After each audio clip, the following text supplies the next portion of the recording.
මෙන්න දැන් ලැබුණු විශේෂ පුවතක්.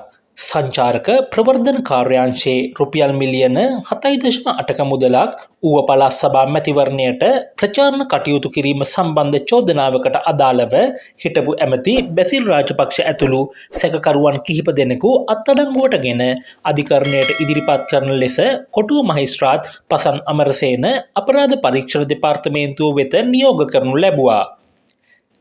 ඒ අනුව හිටපු ඇමති බැසිල් රාජපක්ෂ සංචාරක ප්‍රවර්ධන කාර්යාංශයේ හිටපු සභාපති භාෂ්වර ගුණරත්න සංචාරක ප්‍රවර්ධන කාර්යාංශයේ හිටපු කළමනාකාර අධ්‍යක්ෂ රෝමි ජව්ෆ යන සැකකරුවන් මෙලෙස අත්අඩංගුවටගෙන අධිකරණයට ඉදිරිපත් කරන ලෙසයි මහේස්ත්‍රාත්වරයා අද පැවති නඩුවාරයේදී නියෝග කළේ.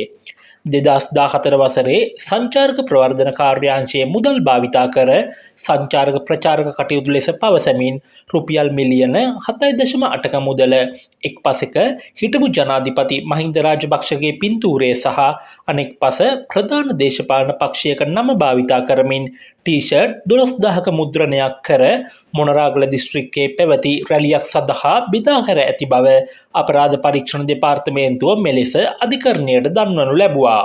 කෙසේ නමුත් එම සිද්ධියට අදාළව සැකකරුවන් අත්අඩංගුවට ගැනීම සඳහා ඔවුන් පදිංචිව සිටින ස්ථානවලට ගිය නමුත් ඔවුන් එම ප්‍රදේශ අත්හැර ගොස් ඇති බවයි අපරාධ පරීක්ෂණ දෙපාර්තමේන්තුව අධිකරණයට කරුණු දක්වමින් සඳහන් කළේ.